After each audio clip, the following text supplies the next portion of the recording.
Hello there, a very good morning and welcome to another update on the current situation with the March 2 general and regional elections. I'm your host, Eddie Lane, and I have with me here Yonette Indar, a candidate of the People's Progressive Party Civic, and I also have Sanjeev Dattadin, attorney at law, and also a candidate of the People's Progressive Party Civic. Sanjeev, hello. Indar, a very good morning and welcome to the program. Thank you, Eddie. Thank you. Sanjeev, are you there? All right. We seem to be, we'll start. And I think Sanjeev is getting a little bit of an issue with his internet. But as it is now, Indar and Sanjeev, as it is now, we are in a situation where we're seeing naked attempts again by a desperate cabal in the APNU AFC to steal an election and to thwart the will of the people of this country. Maybe I should for sake of emphasis, just regurgitate the numbers, the valid votes cast in these elections and how they were distributed, particularly between the APNU AFC and the People's Progressive Party Civic. And I'm going to use the numbers from the recount, which shows that the People's Progressive Party Civic received 233,336 votes.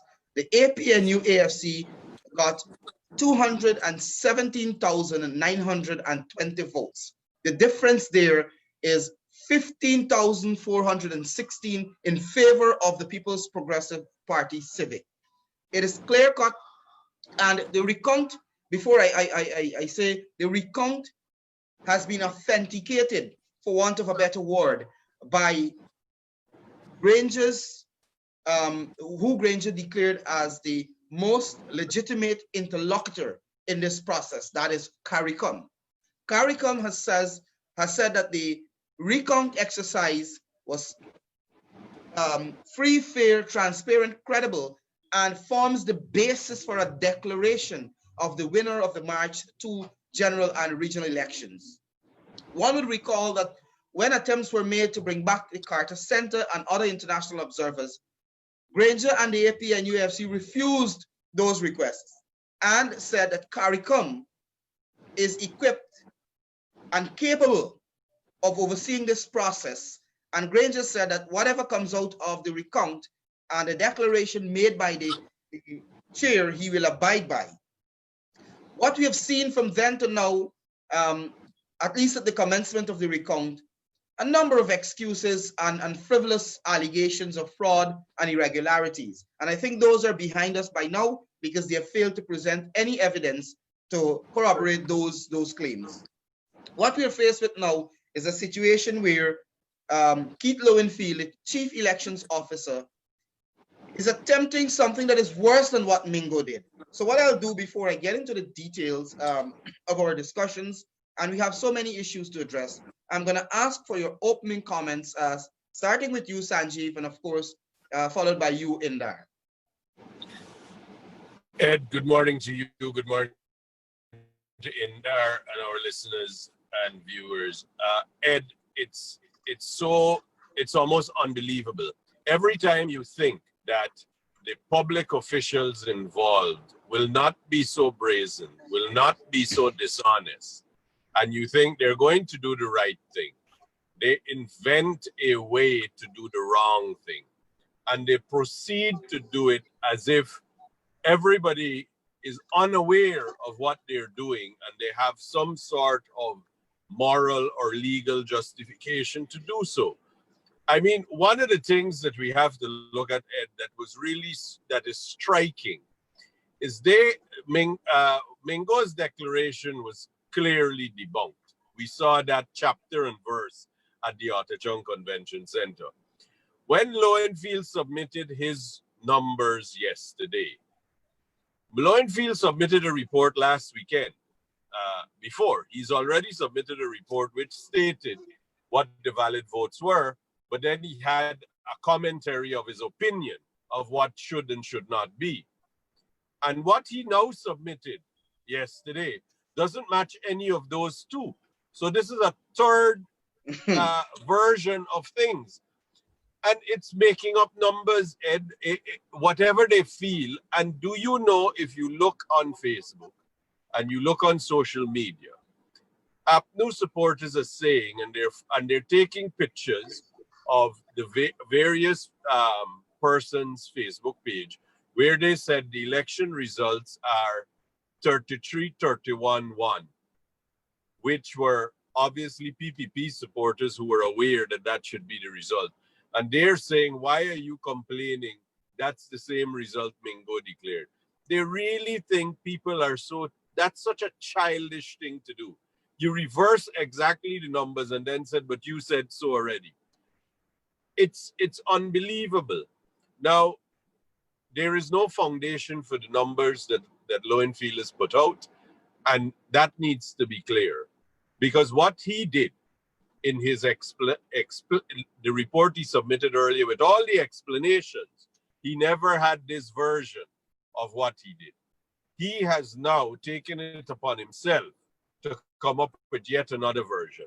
And I'm surprised that he would do that, not expecting to be challenged, not expecting people to realize what he's trying to do. And what he's trying to do, make no bones about it, Ed, is to actually rig an election with the world watching. It takes some courage. You got to give them that. Take some courage to blatantly rig an election when you know the whole world is watching what you're doing. In there, I'm going to bring you in here. Your thoughts on these ridiculous numbers that Lowenfield came up with? Ridiculous as it may seem, and you just heard Sanjeev talk about how brazen the attempts are. It is still the very reason that the country cannot move forward. We are like in an election purgatory. You know, you can't go forward, you can't go backward. But what is clear here, and for the listeners and the viewers, is that a number has been established and certified. Now, when you certify a regional vote with a way called certification of recount that they have, when you certify that and GCOM stamp that document and all of the parties who are involved in the recount sign off on it, what you have there is an ascertainment of fact. You have an examination of votes cast, right? The ones that are spoiled and invalid or damaged were set aside, right? And agreed upon. Every ballot was agreed upon by the parties doing the recount. So after that whole long 35 days process has been completed, you have 10 declarations for each region. And it is a certificate. It's like a birth certificate, Ed, like your birth certificate that proves your existence, who is your mother, who's your father, where you're born, what time was your birth, your time of birth. Same thing with the certificate. It is that much of a powerful document. And you have 10 of it, which Lowenfield staff stamp as certified. And he has copies of those. The world saw those. Every single observer group attested to it and have seen it, knows the total valid votes cast in 2nd of March 2020 is 460,352 votes. Lowenfield made 2 attempts now to thwart those numbers and manipulate them in a fraudulent manner. It is tantamount to elections fraud what he's doing. It is tantamount to elections fraud. He's in no court, has not yet been has prosecuted him. But what he is doing is wiping out 115,844 persons who voted for the government of their choice. Now, you as a voter, I am a voter, my neighbor, my friends were voters. We went through a tedious long process to become valid voters. We had to register. We had to show people we bought certificate. We had to show up on time between 6 to 6 on election day. We had to provide evidence that we have a valid ID. We are on the list. 10 people check we and verify us at the election polling station, and then we cast our vote. 115,844 of us were invalid. Is that what Lowenfield is telling to this country? It is madness. It is actually cosmic stupidity to even write a number down like that and present it to the chair and the commission of GCOM. What is even more bizarre, Imber and Sanjeev, is the fact that Lowenfield initially had about 185,000 plus votes in his report when he submitted the valid votes to the chair, I think on the 16th. And in his summary of the observation reports, and when he inserted his opinion, unsolicited opinion, which was not a requirement, by the way, for him, he, at that time, he said there was only 185,000 plus valid votes. Within a matter of days, Well, before you go in, Sanjeev, within a matter of days, that 185,000 moved to 323,000. So when you look at the numbers that Lowenfield presenting, they're so bizarre that, you know, I don't know how you comprehend this. But Ed, this is the crux of the problem. His numbers don't match Mingo's numbers, and Mingo had two sets of numbers, and they didn't match each other. And he has, in fact, 3 sets of numbers, and none of them match each other either. So we have all these sets of numbers that are being produced by public officials that the state pays to do this job, and they're not doing it. And we had a recount, and the recount figure doesn't match anything of the 5 versions produced by these public officials. This is unspeakable, the wrong that they are doing. The entire nation is waiting on a result for more than 100 days of an election of 700, a population of 700,000. 460,000 people voted, Ed. We could have counted this by show of hands. Come out in front of your gap and put your hand up, and we would have finished by now. This is utterly ridiculous. The actions of Lowenfield and Mingo have made us the laughing stock of the region and the world. People are looking at us and wondering, what is wrong in Guyana? And why is it a public official can't simply do his job? Why are public officials paid by the state trying to fix an election for one party? And this is not a subtle thing. This is a blatant thing. We've spoken so much about the APNU SOPs. We are never going to see that. Never. Up to now, they still wouldn't show it. And on what basis are they supporting what is going on? Any decent government, any decent leadership will say, look, I don't understand what Mr. Lowenfield is doing. And why is he trying to do this? But it is the only explanation why the coalition is not asking these questions and are quite happy to grab at what Lowenfield is saying and run with it, is because they're involved in it and they have knowledge of what is going on. That is the only inference possible. Why would they not want to know why the numbers are changing? On the last occasion, he gave them 2/3 of parliament. Now he's reduced that.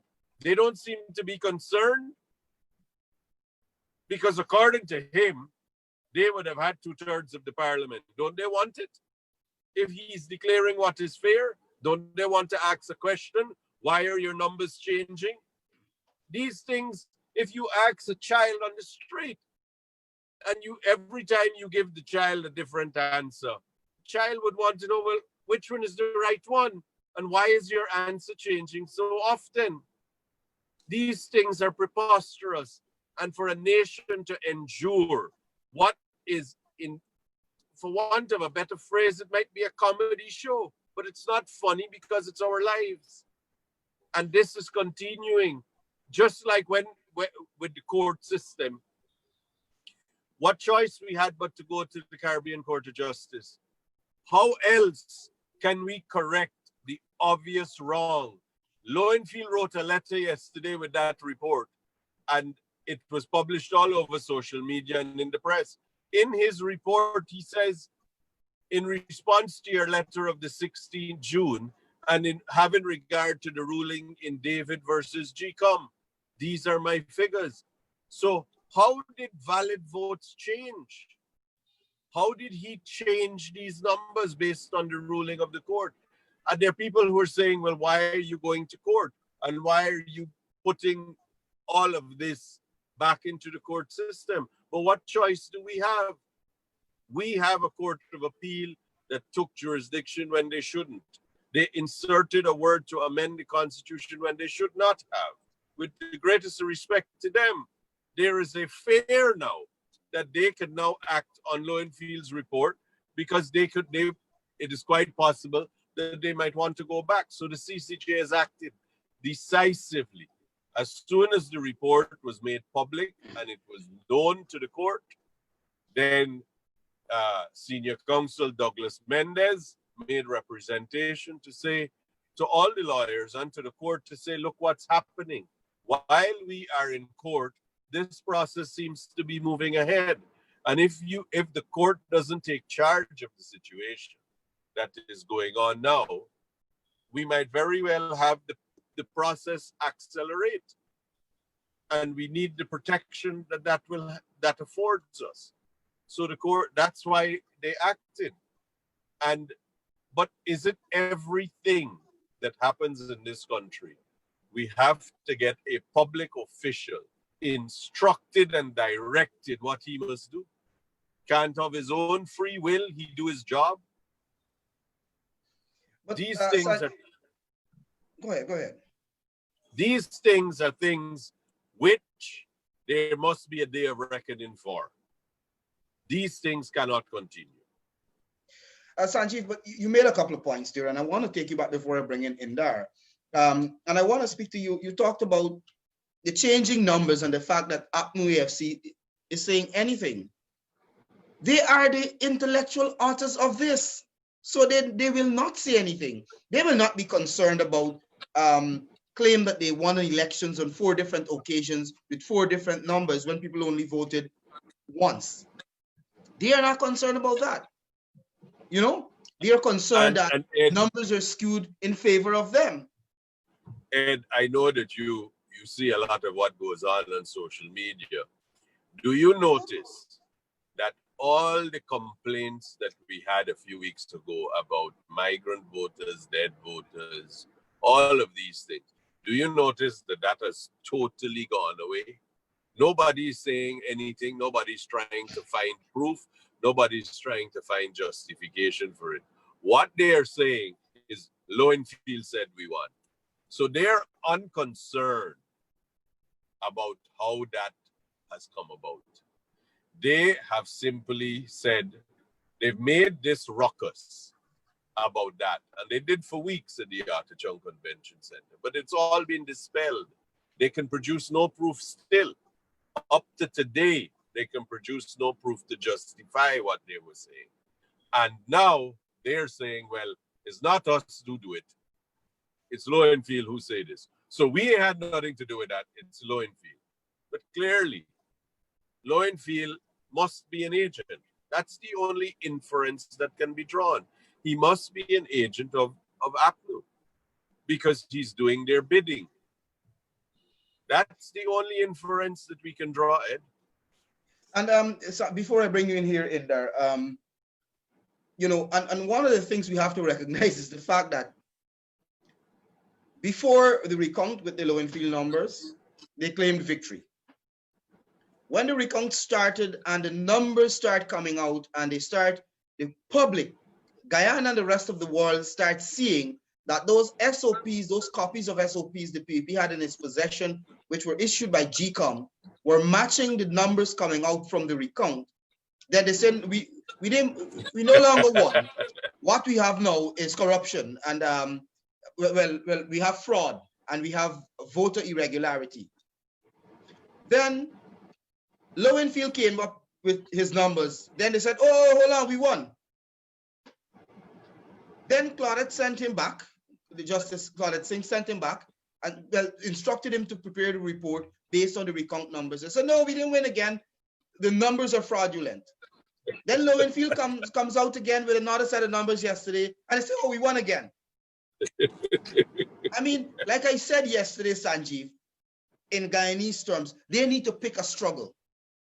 It's either you won the elections or you lost the elections. And clearly they have lost the elections in there. I'll bring you in here, your thoughts. Eddie, as I said just now, there is a number that was established, and you cannot erase that number. And that number is 233,336 votes, which people of this country voted for the PPP. Now, they, in that same recount, received 217,920 votes. They lost by 15,416 votes, and you cannot undo that.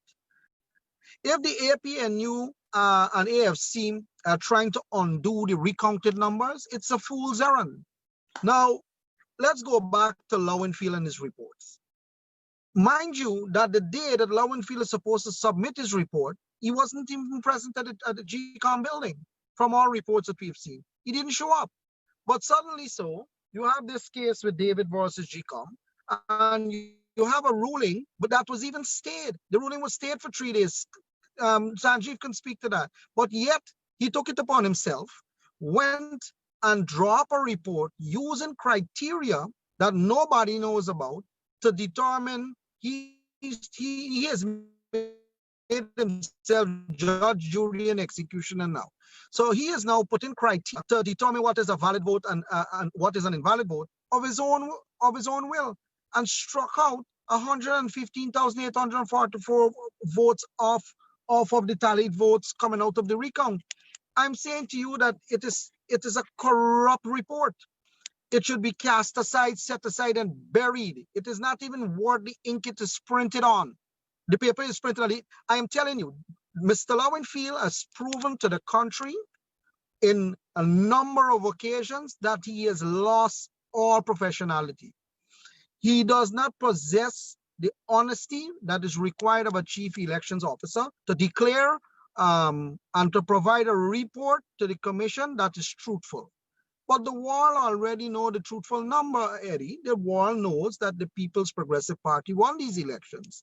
The APNU spin machine that they put out there that they win today, the election is not credible, they had voters vote. All of these things are just frivolous things that they've thrown. The frivolity of these things that they've put in the way during the process of bringing the recount to an end, all of them have been debunked, every one of them. The Commissioner of Police, when Harmon first submitted the first letter of 207 names, the Commissioner of Police himself debunked 35 of those 100 of the 207. The remaining 172 names, people came out. It's horrendously inaccurate. People came out and said, I'm alive. I am here in the jurisdiction here. People without passport, they say travel. It is nonsense. The second letter that he sent with 310 names, within a matter of 4 or 5 days, about 178, 180 persons came forward out of the 310 and said that I am in the country and I voted. So all of those problems that they put out there and say that, that is problems and question the credibility of the election were all debunked. Let's talk about the poll book issue, what they have. So they're claiming if there's a poll book that was missing or was not in the possession at the time of the recount, the entire box that the poll book is related to, none of the votes they counted. None of the votes. So a poll book supposed to record certain information about oath of identity and so on. It is something that, according to GCOM manual and ROPA, according to those statutory document is within the realm, responsibility, custodianship of the presiding officer at polling day. It doesn't belong to PPP. It doesn't belong to APNU or no other party. They keep the book. They write in the book. They transfer the book to the DRO. Then goes to the RO of the region. Nobody have control over that book. That is a contesting party. So if the book is not there or whatever, that does not say anything about the person when they put the X next to PPP or ANOG or Change Guyana or APNU. It has nothing to do with that. So what they've been doing is manufacturing problems, concocting arguments to justify manufactured problems. And that is not a way that credible, honest, and decent people operate. And they have campaigned on honesty and decency, mind you. They have campaigned on honesty and decency. My question to the entire collective APNU leadership, where is the honesty? Where is the decency? Where is it? If you've managed to put this country through what you've done over the past couple of months, they have dragged the country through barbed wires. Everybody's hurting. Businesses are hurting. People are out of jobs. People are being furloughed. There's starvation in parts of the country, right? We are a bankrupt country. You have $92 billion in the Treasury. It is a bankrupt country. I mean, where do we go from here? And you still continue to hang on to power, holding on to that rope that is caught in your hands, and you're not giving up. I mean, Mr. Bautista next door conceded to Santoki. Why can't Mr. Granger concede to Dr. Ali? It is clear that the PPP has won the election. Concede and save whatever's left of your legacy. There is nothing left, though. I can tell you that. There is absolutely nothing left, because the intellectual author of all of this, in my mind, is David Granger. He's the man behind this, you know, but he tries to separate himself, as he always do, from the APNU AFC. He did the same thing in government when the corruption was rampant and still rampant. He always tries to separate himself from the government as though he has no control or has no part to play in all of that. So he's doing the same thing. And as I mentioned, the issue corruption in Darren Sanjeev, I think when we look at what is happening, when we look at how state assets are being given out to friends, families, and cronies, when we look at how monies are being spent, contracts are being signed, it is clear that the only reason this coalition wants to hang on to power, as illegal as it is because they want to continue to pilfer the Treasury, which is already empty. You just mentioned that. And they want to take assets that belong to the people of Guyana and put it in the hands of their friends and their families, who will keep it for them. And that's the reality. We saw those documents coming out yesterday, those leaked documents, I suspect, from NISIL. And we saw what is happening with the Ocean View hospital, as they call it. The money is being spent there, and the amount of rent that is being paid, that will be paid to that gentleman. It's the drug bond 2.0 we are seeing there, a repeat of the drug bond. And they continue to sign contracts with people. Winston Jordan himself, who has absolutely no authority at this time to sign any document whatsoever dealing with the finances of this country, continues to do that. Well, Ed, one of the big problems is this: they're like vultures feeding on the carcass of the dead. First, when they came into power, they had a treasury that could have run the country and was prosperous.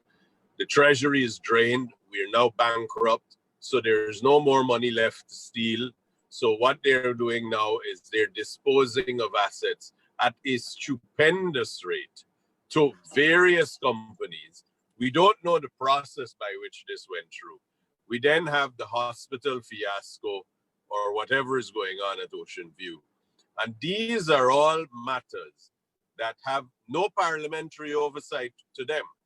They have nothing going on in terms of public transparency as to how the monies are being spent, where the monies are coming from, and why it is these are appropriate expenditures. But while all of that is going on, and while billions are being spent on the hospital, and billions are being spent on I saw in this morning's Sky Chore News, a couple $100 million contract is given to one of the main supporters of the party. While that is being done, we have a COVID pandemic in Guyana. We had a shutdown for so long. Persons are struggling to put food on the table. Families are now struggling. But we can afford to hand out contracts like we are. We can afford to dispose the assets, the public assets as we are. We can afford to spend billions of dollars on a hospital when the pandemic could have been controlled in more appropriate ways and the money could have been better spent for what we were doing. But those things are this government is unconcerned. They are concerned with how do we hang on to power and what do we need to do and which public official we need to persuade to keep us in power for as long as possible. My thing is, Ed, you and I had this conversation before. What would be the end game realistically? Because everything you come up with, in a day or two, it turns around on you. And every ruse or obstacle they come up with in a day or two is removed and they're left naked. And then they try to find something else. But this must stop. This must come to an end. The people of Guyana now need an opportunity. They went to the polls, they voted for their leader. Dr. Ali is who they chose. We should be able to move forward. And it's important that we be able to do this as quickly as possible, without any more loss to the Treasury, without any more disposal of state assets, without any more public official deciding that he will play kingmaker. It's important that we get there as quickly as possible. I bring you in here, Indar. Okay, so the newspaper this morning had two issues. One is about 130 acres of land that NISL has actually sold off. I think we're getting some difficulties there with Indar. In the meantime, we get Indar back in though, Sanjeev. I want to quickly just run this. Oh, he's back in. Go ahead, Indar. We lost you there just now. Go ahead.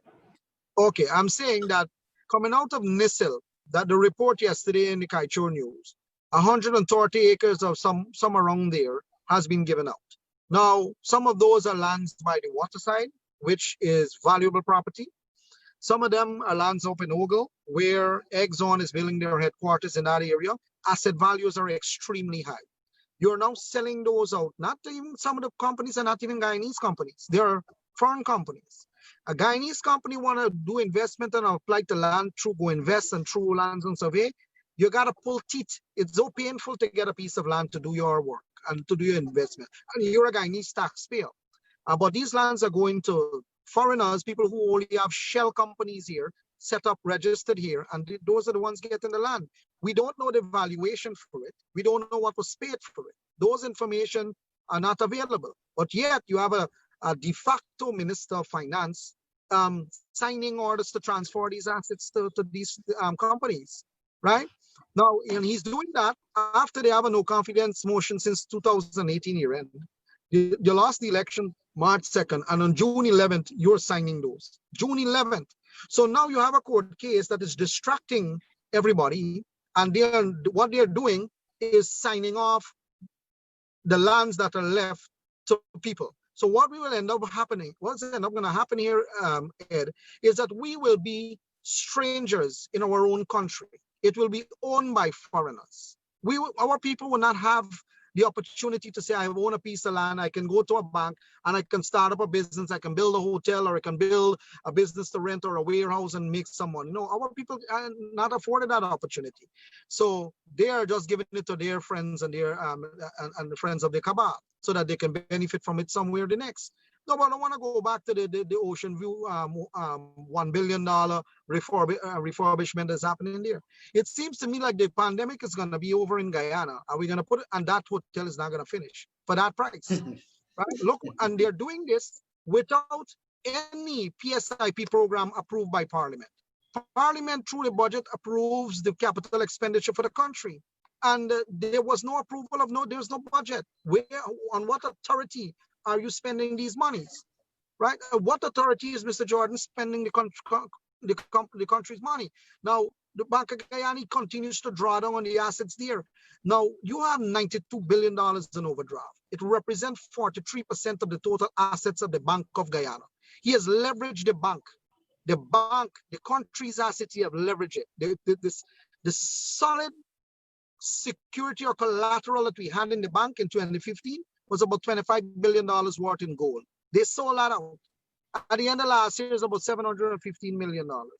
from $25 billion to $715 million. You sold out the entire gold reserves for next to nothing. If he had waited, gold prices right now is the highest right now because that is the safe zone. But these guys don't think. They don't sit down and look forward to see what can happen. They're not financial strategists. What they are just people that like a bull in a china shop. They go around and they spend money without even thinking. And you don't have none to see for it too. What is it that you have to see for it? The last time I made mention of this thing is when I was on the campaign trailhead. And I made mention of the amount of debt overdraft they're racking up at the Bank of Guyana, and all of the monies that they spent out from the Central Housing and Planning Authority, the monies that they spent out from the GGMC, the monies that they spent out from Forestry Commission. And Mr. Jordan went on a 2-page thing in the Chronicle and attacked me and said that I breached public trust. Why don't he go and show the people the Bank of Guyana $92 billion overdraft that he racked up down there? What did he spend that money on? Right? What did he spend that money on? Those are the questions that the free media should ask him. They should brackle him. That is a colloquial term. They should brackle him and ask him, what did you spend that money on, Mr. Jordan? What authority are you spending money now on, Mr. Jordan? And let him explain, because he's been raping the Treasury all the time. He's been doing that.